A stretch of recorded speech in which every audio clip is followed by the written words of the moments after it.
One touch, and everything I thought I knew about love changed forever. The first time I saw her, I wasn't prepared for the quiet gravity she carried with her. It was a Wednesday afternoon, the kind of ordinary day that doesn't hint at anything life-changing. I had ducked into the small bookstore on the corner to escape the hum of the city, my mind half occupied with work, half occupied with nothing at all.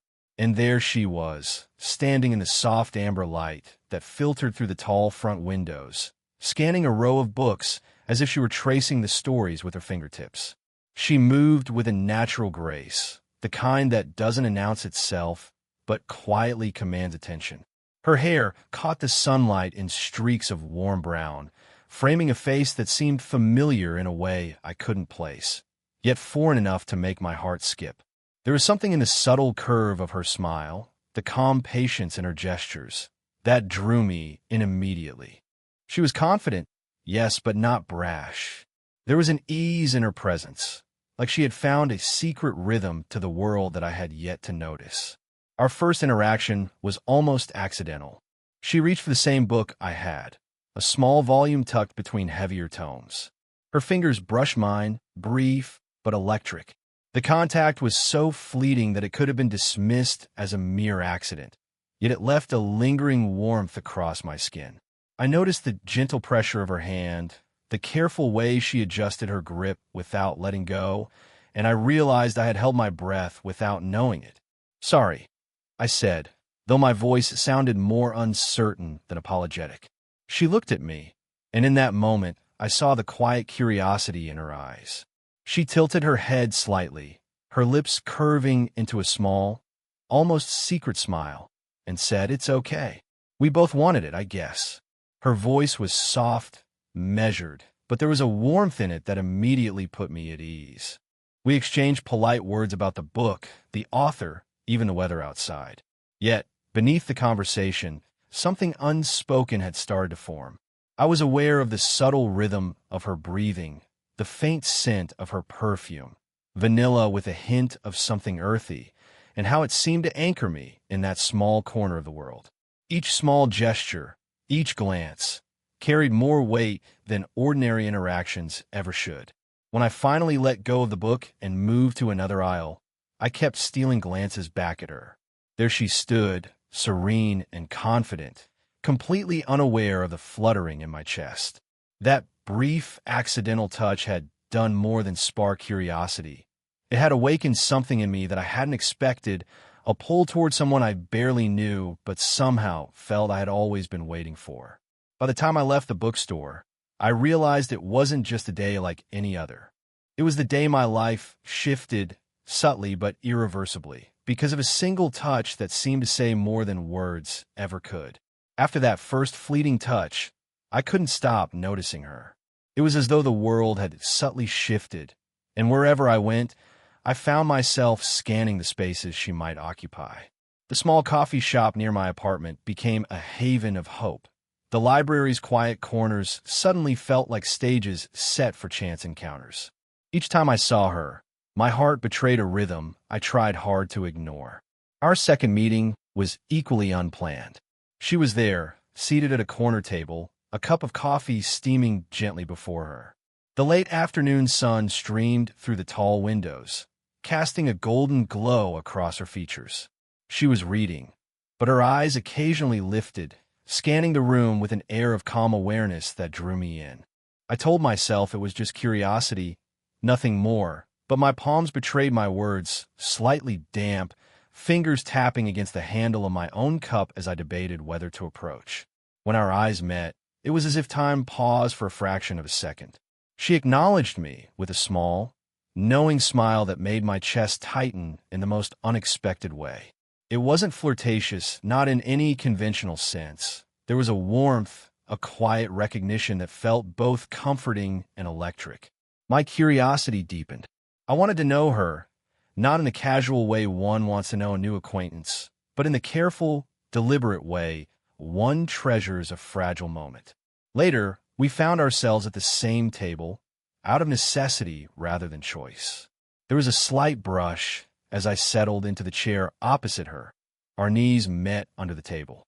Normally, I would have shifted away, embarrassed by the accidental contact. But this time, I froze, aware of the subtle electricity in the brief connection. She didn't pull back either. Instead, she adjusted her posture slightly, maintaining the closeness without a word. That small, shared space seemed to hum with something unspoken, something delicate and potent. We talked, not about anything extraordinary, but about small, seemingly insignificant things: the aroma of the coffee, a book she was reading, the music faintly playing in the background. Yet, each word carried weight.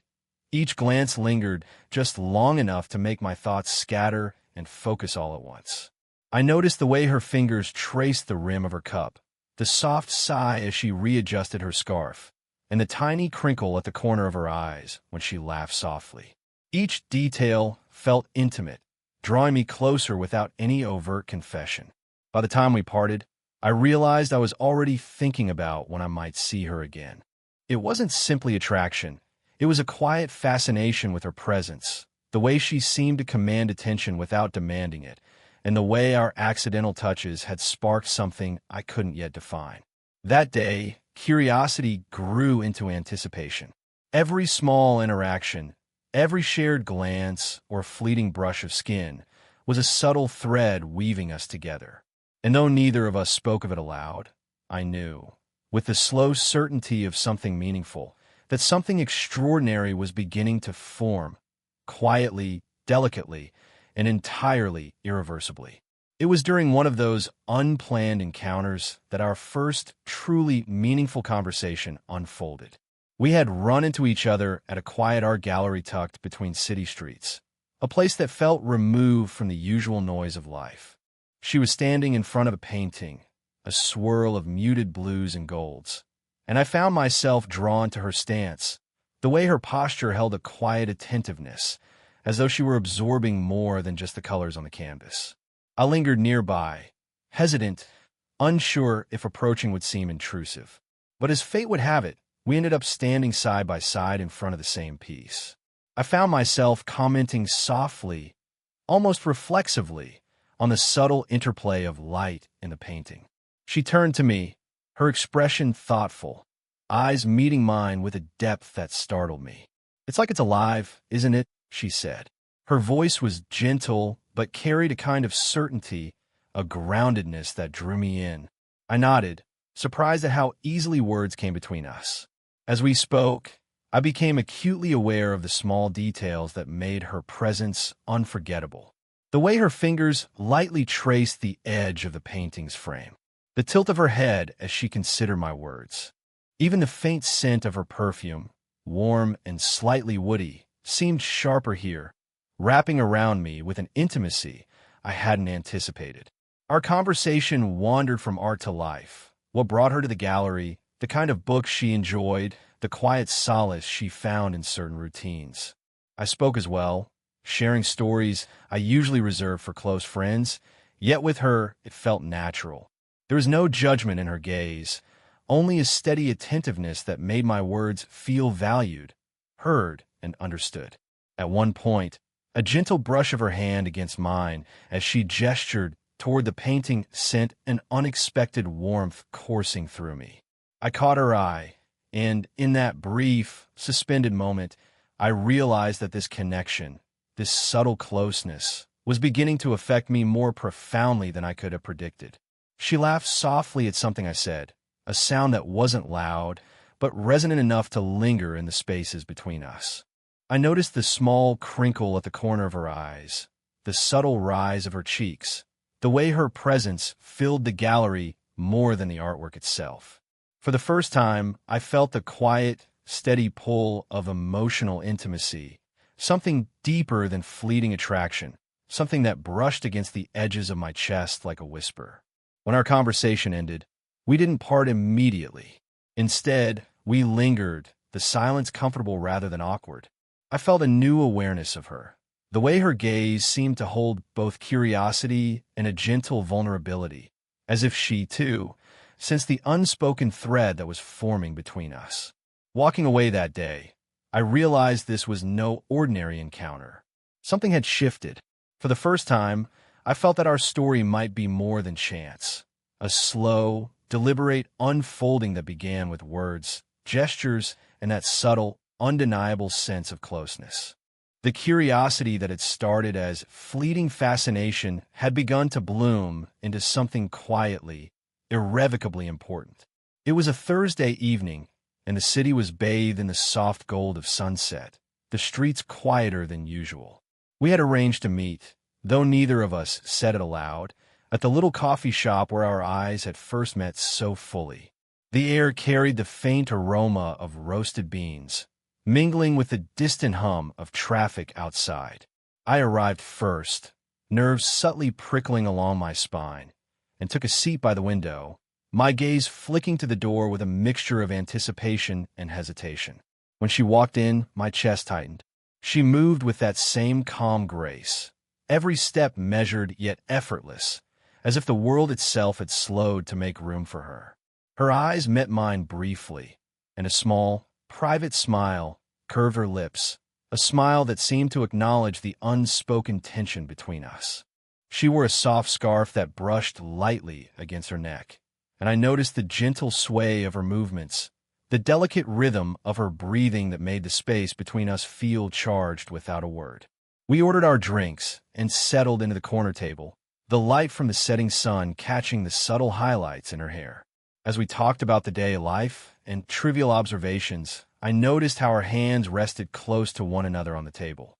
My pulse quickened at the thought that even in casual proximity, I felt the weight of her presence. Then it happened. She reached across the table to pick up her cup, and our fingers brushed, deliberately this time, not accidental. The touch was brief, yet it lingered in my memory before we even pulled away. I felt the warmth of her skin, the gentle pressure of her hand against mine, and for a moment, the rest of the world seemed to fade. Her eyes met mine, calm yet curious, and neither of us spoke. There was no need. The electricity in that simple contact conveyed everything we were both feeling. I found myself longing to extend the moment, to let my hand linger near hers, yet a part of me hesitated. There was an unspoken awareness of boundaries, of respect, but also of desire. She didn't withdraw either. Instead, she adjusted her cup, maintaining the subtle closeness between us, and that tiny act felt like an invitation to the uncharted territory of emotional intimacy. As we continued talking, I couldn't ignore the subtle pulse of connection that flowed between us with every shared glance, every slight movement. The brush of her hand against mine, the quiet steadiness of her voice, and the warmth of her presence created a tension that was almost tangible, an invisible thread linking us together, fragile yet undeniable. By the time we left, walking side by side along the softly lit street, my mind replayed that small touch again and again. It was impossible to dismiss. It had shifted something deep within me. I realized then that a single touch, delicate and fleeting, could carry more weight than words ever could. It was a subtle promise, a spark that hinted at the intimacy and connection slowly unfolding between us, a power that neither of us could ignore, no matter how ordinary the evening seemed. The following week felt like an invisible thread was pulling me toward her. It wasn't chance anymore. It was intentional, though unspoken. We found ourselves alone one evening in a quiet park, the kind where streetlights spill soft circles of gold onto the path, and the air carries the faint scent of fallen leaves. She had suggested walking, her voice calm and casual, but I could sense a subtle purpose behind the invitation, an opportunity, perhaps, to bridge the distance that still lingered between us. As we strolled side by side, our conversation wandered from light topics to the edges of more personal reflections.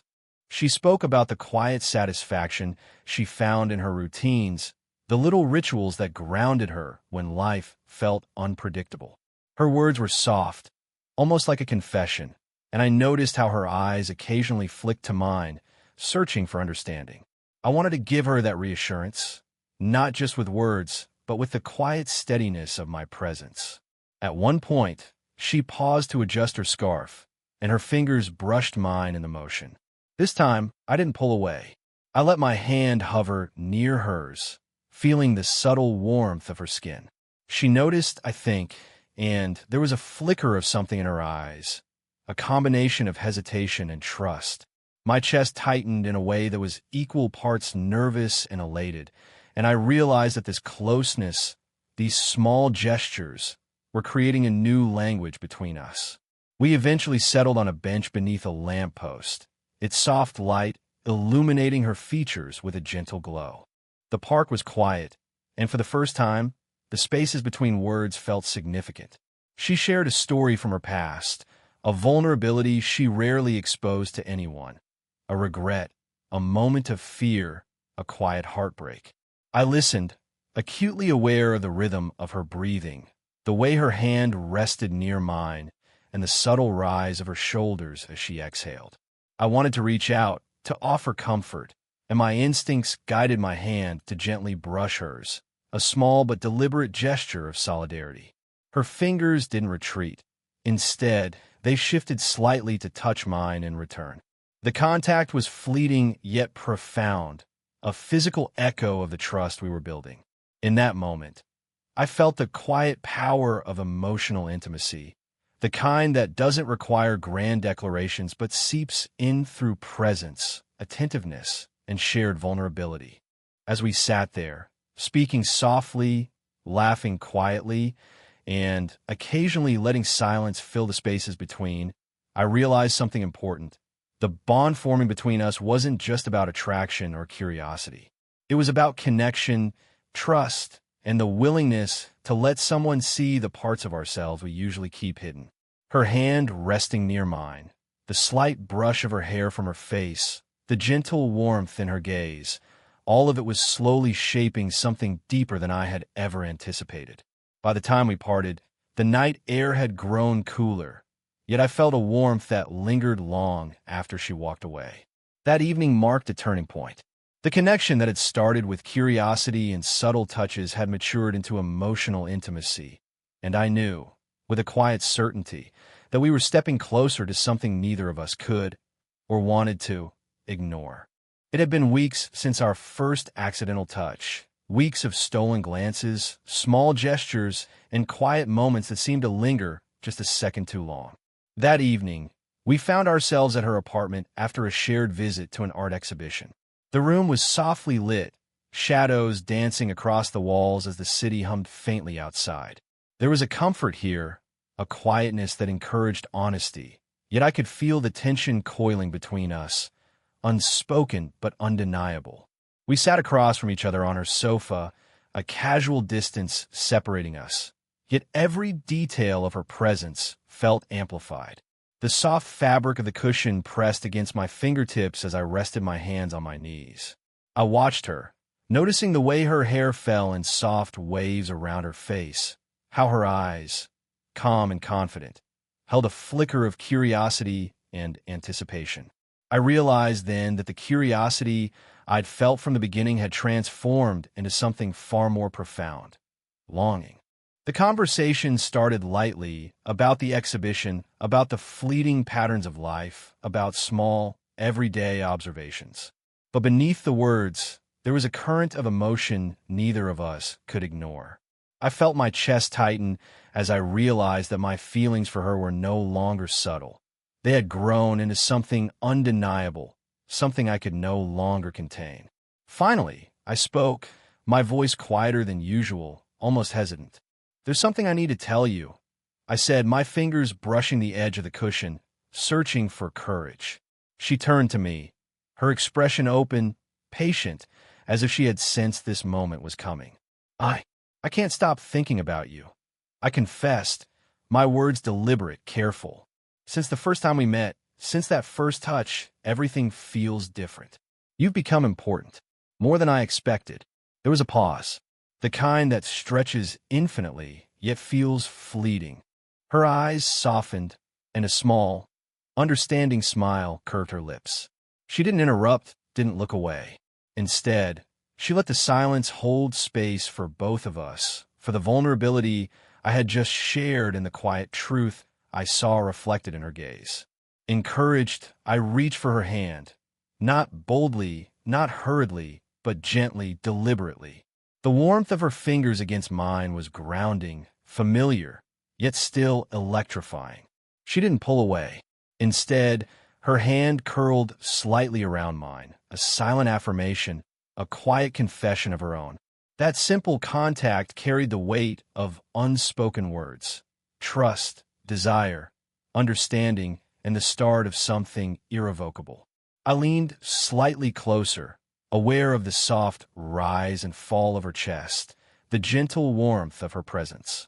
Words felt unnecessary now. The moment itself spoke volumes. We stayed like that, hand in hand, hearts quietly acknowledging the connection that had been building with every glance, every brush of skin, every shared conversation. By the time we parted that evening, there was a subtle shift. An invisible bond had formed, delicate yet undeniable. The confession of feelings had transformed the air between us. What had begun as curiosity and fleeting touches had become emotional clarity. The slow-burn romance that neither of us had expected was finally stepping into the light, tender, respectful, and entirely mutual. The days after our confession felt different, lighter, yet charged with the quiet intimacy that had been slowly building between us.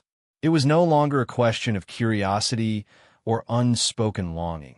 It was a shared understanding, a mutual acknowledgement that something extraordinary had formed from the simplest of beginnings. A touch, a glance, a moment of vulnerability. We met that evening at the small riverside park near her apartment, a place bathed in the soft amber glow of streetlights, the water reflecting flickers of gold as it moved gently downstream. The air was cool, carrying the faint scent of wet leaves and distant rain.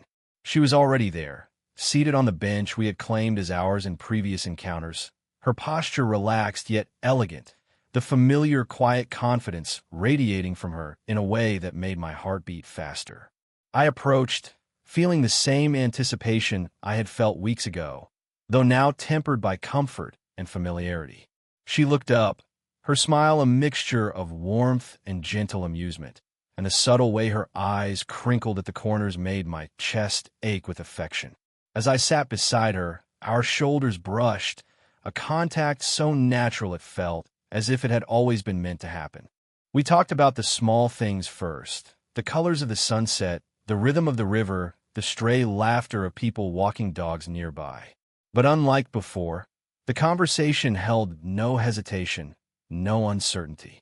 Every glance, every word, every smile felt like a thread woven carefully between us, forming a tapestry of trust, affection, and quiet desire.